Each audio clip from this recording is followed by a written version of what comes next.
Good morning, praise the lord, hallelujah. આપ સર્વને સુંદર સવારની સલામ.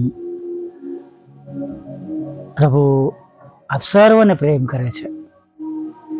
હાલેલુયા. તે હેરાન થયેલાઓની દાદ સાંભળે છે. તે ભૂખ્યાને અન્ન આપે છે અને યહોવા કેદીઓને છોડાવે છે. Praise the lord. ફરી વાર બોલવા માંગુ છું. તે હેરાન થયેલાઓની દાદ સાંભળે છે, તે ભૂખ્યાઓને અન્ન આપે છે અને યહોવા કેદીઓને છોડાવે છે. ખ્રિસ્તમાં વાલા મિત્રો, જે પ્રભુ પર તમે અને મેં ભરોસો રાખ્યો છે, એ જ ભરોસો, વિશ્વાસ આપણા જીવનમાં કાયમ બનેલો રહે એવું થવા દેજો. બે વચન તમને કહેવા માંગુ છું, નિરાશ કરવા માટે નહીં, પણ કોઈએ પોતાને સ્થિર માનવો નહીં, અને બીજું કે જે અંત સુધી ટકશે એ તારણ પામશે. કેમ કે આપણા વિશ્વાસની સફરમાં ઘણા બધા એવા પ્રશ્નો, મુશ્કેલીઓ, દુઃખો, ચિંતાઓ આવે છે કે આપણા વિશ્વાસની જડોને હલાવી દે છે. ભલભલા લોકો હિંમત હારી જાય છે.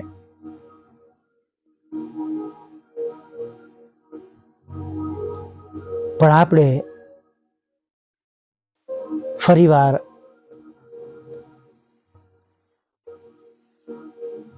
એવા પ્રશ્નોમાં ન પડીએ, એવી મુશ્કેલીઓમાં ન પડીએ જ્યાંથી પ્રભુ આપણને છોડાવી લાવ્યા છે, બહાર કાઢી લાવ્યા છે.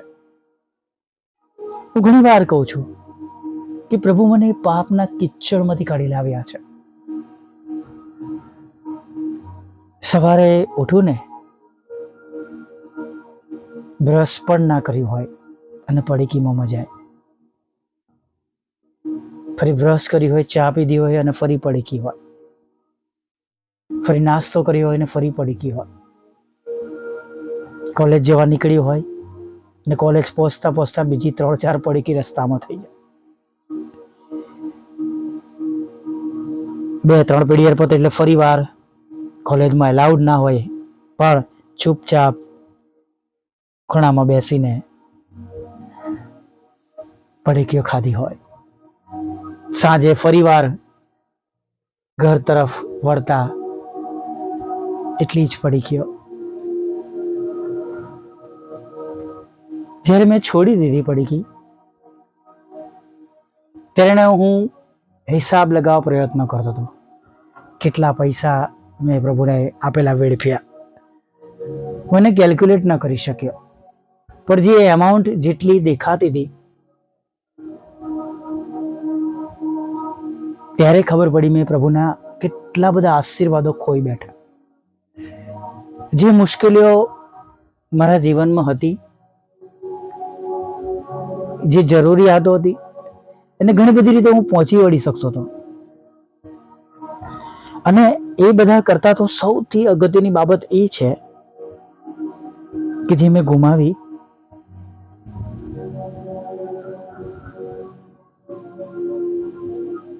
કે તમારું શરીર એ તો જીવતા દેવનું રહેવાનું મંદિર છે,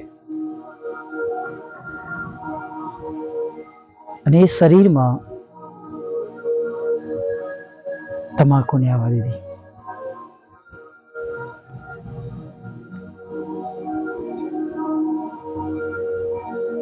ચોક્કસ પ્રભુએ ક્ષમા આપી, પણ જે સમયમાં જે આશીર્વાદો મને મળવા જોઈતા હતા, જે મારા સંબંધમાં હતું,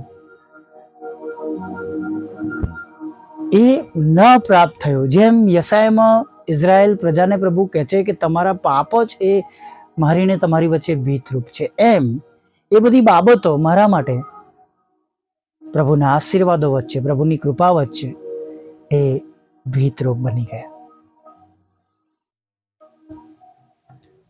આજે સવારમાં તમારી પાસે એવી કોઈ ભીત છે? તમે પ્રાર્થના કરી રહ્યા છો, આંસુઓ સારી રહ્યા છો, ઉપવાસ પણ કરી રહ્યા છો, પણ જે ભીત તોડવાની જરૂર છે, કોઈક નફરતની ભીત છે, કોઈક વ્યસનની, કોઈ લાલચની, કોઈ સંબંધની,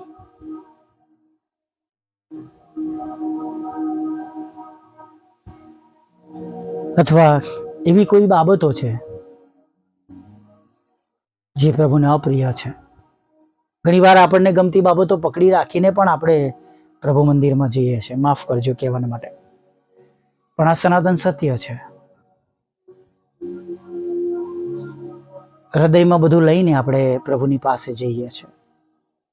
ઘણીવાર શરીરમાં લઈને પ્રભુ પાસે જઈએ છીએ.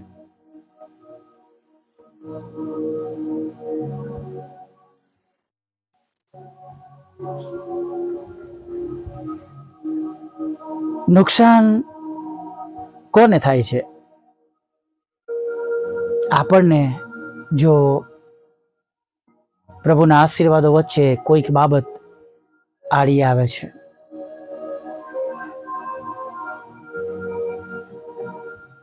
અને જો એ બાબતો આપણે દૂર કરી દઈશું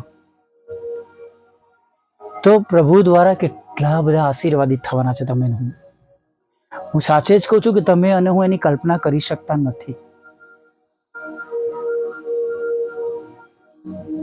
આજ શુભમાં આંસુઓ સાર્યા છે, દુઃખના, તકલીફના, નિરાશાના, આર્થિક પ્રશ્નોના,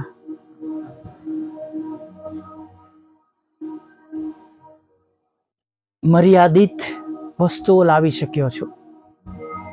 કોઈ કૌટુંબિક જરૂરિયાત પૂરી પાડી શકી નથી. દીકરા તરીકે ફેલ, પિતા તરીકે ફેલ, અને પ્રભુના દીકરા તરીકે પણ ફેલ. બસ નિષ્ફળતાનો ભાર લઈને ફર્યા કરતો હતો.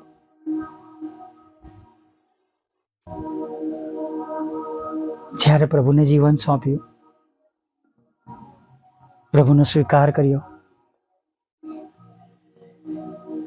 અને પ્રભુનું કામ કરવાની શરૂઆત કરી,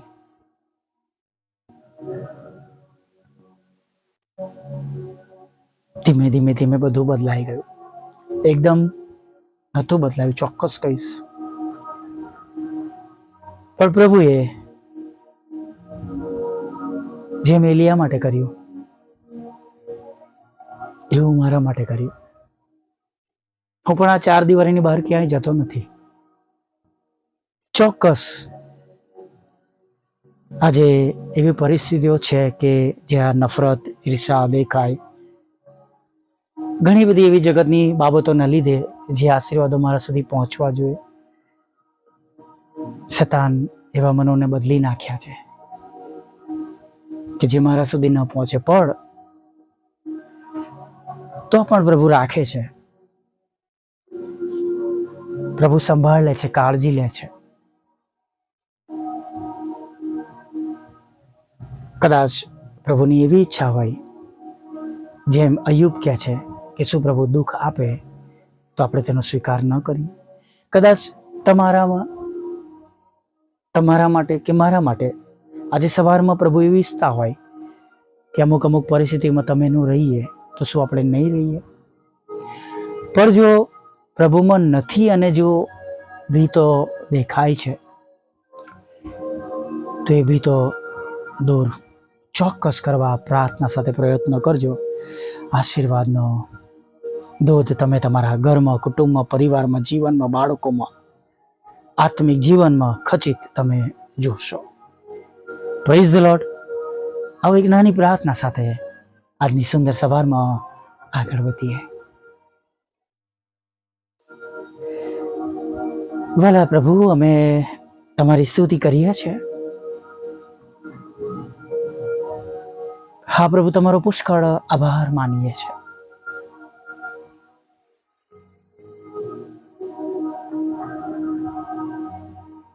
પ્રભુ, અમે જેવા છે તેવા જ તમારી આગળ નમી જઈએ છીએ. અમને ક્ષમા કરો પ્રભુ. હવે તમારા રક્તનો દાવો કરીએ, શુદ્ધ કરો, પવિત્ર કરો પ્રભુ. નવો અભિષેક આપો પ્રભુ. તમારો સ્પર્શ આપો પ્રભુ. જે કઈ અમારી ભૂલો થઈ છે આજ સુધી, હમણાં સુધી, અત્યાર સુધી પ્રભુ, કદાચ અમે જાણતા પણ નથી અને મેં ભૂલો કરી છે, અથવા પ્રભુ અમે બધું જાણી જોઈને કર્યું છે, જાણીને કર્યું છે પ્રભુ. પ્લીઝ દયા કરો, ક્ષમા કરો પ્રભુ, માફ કરો. અને તમારું વચન ગીત શાસ્ત્ર 138 અને 8 અમારા બધાના માટે આશીર્વાદનું કારણ બની જાય એવું થવા દો પ્રભુ.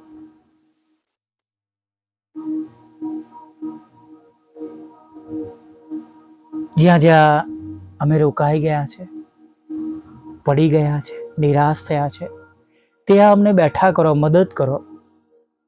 અમારી આંખના આંસુઓને તમે આનંદમાં બદલો. એ ચાહે અમારી જોબમાં હોય, બિઝનેસમાં હોય, કે પ્રભુ અમારી સેવાઓમાં હોય. તમે તો દયા કરવામાં ઉતાવળા પ્રભુ છો. તમે તરત ક્ષમા આપો છો. જેમ તમે લોહિયાવાળી સ્ત્રીને કહ્યું, જ્યાં તારા વિશ્વાસે તને બચાવી છે પ્રભુ, આજે અમારા વિશ્વાસ પ્રમાણે અમારા જીવનમાં કામ કરો. એ સ્ત્રીને તમે કહ્યું જ્યાં હવેથી પાપ કરતી ના, એમ પ્રભુ તમે અમારા પણ પાપ માફ કરો પ્રભુ.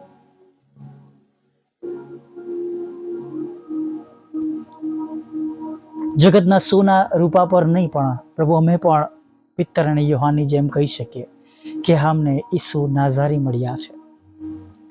અને હવે તેના નામમાં અમારી દરેક લંગડી પરિસ્થિતિઓ, અમારી અપંગ પરિસ્થિતિઓ પ્રભુ ઈસુના નામમાં દોડતી થઈ જાય.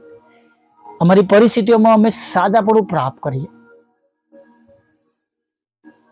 એવું થવા દો પ્રભુ. અમે આનંદ સાથે હવે અમારા જીવનમાં દોડતા થઈએ પ્રભુ. અમે જાણીએ છીએ પ્રભુ, જે અમે માંગીએ છીએ એ તમે અને કેવળ તમે એકલા જ આપી શકો છો.